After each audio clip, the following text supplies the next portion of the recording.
행복한 가정 주일 저녁 예배에 참여하신 모든 성도님들을 주님의 이름으로 환영하고 축복합니다.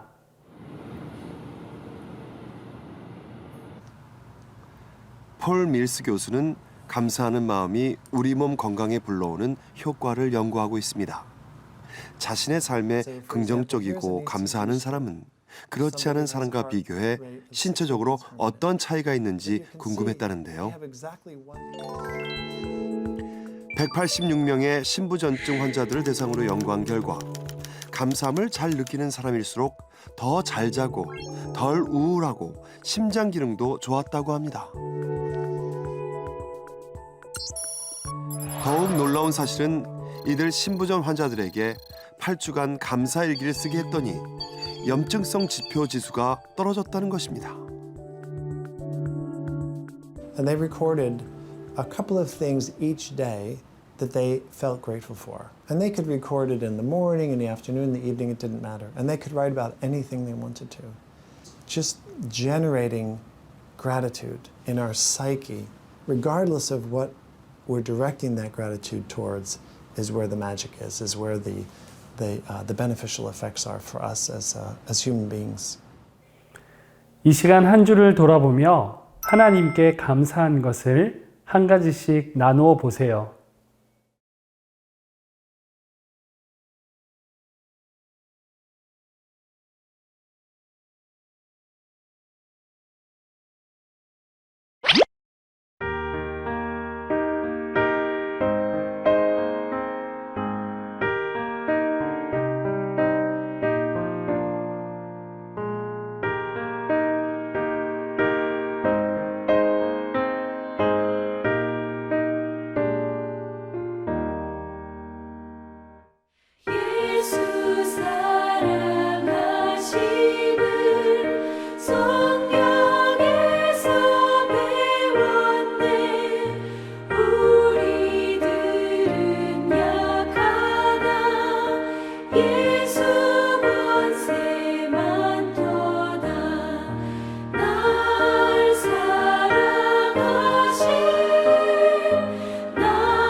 지난 시간에 우리는 하나님께서 주신 규칙의 말씀, 순종의 말씀이 소중한 것이라는 것을 배웠습니다. 그 이유는 하나님이 우리에게 말씀을 통해 하나님의 자녀로서 어떻게 살아야 할지 알려주시고 또 그 말씀에 순종하며 살아가므로 우리가 하나님의 자녀임을 깨닫고 살아가게 하기 때문입니다. 오늘 소요리 문답은 지난 시간에 이어 하나님께서 말씀을 통해 담아주신 규칙이 도덕법이라고 알려주고 있습니다. 굳이 이렇게 도덕법이라고 사신문이 구체적으로 알려주는 것은 하나님의 말씀이 우리 삶의 옳고 그름의 절대적인 기준이 된다는 것을 알려주기 위함입니다. 그러니 하나님이 명령하신 도덕법으로서의 규칙을 지키지 않으면 죄를 짓는 것이고 반대로 말씀에 순종하면 그것은 하나님 앞에 옳은 삶을 살게 되는 것입니다. 결국 이 하나님의 말씀에 담아주신 도덕법은 우리 삶의 주인이 우리가 아니라 하나님이시며 우리는 하나님을 위해 말씀대로 살아야 한다는 것을 알려주는 것이죠. 그러나 우리는 하나님의 분명한 말씀이 있음에도 그 말씀을 지키며 살지 못하여 죄를 지을 때가 자주 있습니다. 우리가 죄를 지으면 지을수록 죄악을 반대하는 하나님의 말씀은 더욱 우리를 꾸짖고 질책합니다. 그래서 우리 마음에 죄에 대한 책임을 느끼게 되는 것이죠. 이런 죄에 대한 책임이 쌓이면 쌓일수록 우리는 우리 자신이 연약하고 우리 자신의 힘으로는 도무지 순종할 수 없는 존재임을 깨닫게 되고 우리를 도와줄 대상을 찾게 되는 것입니다. 그래서 하나님의 명령하신 도덕법 앞에 서게 되면 우리는 우리의 죄를 깨닫고 죄를 지을 수밖에 없는 우리를 구원하실 예수님을 바라보게 되는 것입니다. 이처럼 하나님의 도덕법은 우리의 연약함을 깨닫게 하고 더불어 우리를 이 연약함으로부터 구원해 주실 예수님을 바라게 하므로 우리에게 정말 고맙고 유익한 말씀이 되는 것입니다. 그러니 이런 규칙의 말씀을 주신 하나님께 감사하며 날마다 능력 되신 예수님을 의지하여 하나님이 기뻐하시는 뜻대로 살아가시는 모든 성도님들의 가정이 되시기를 축복합니다.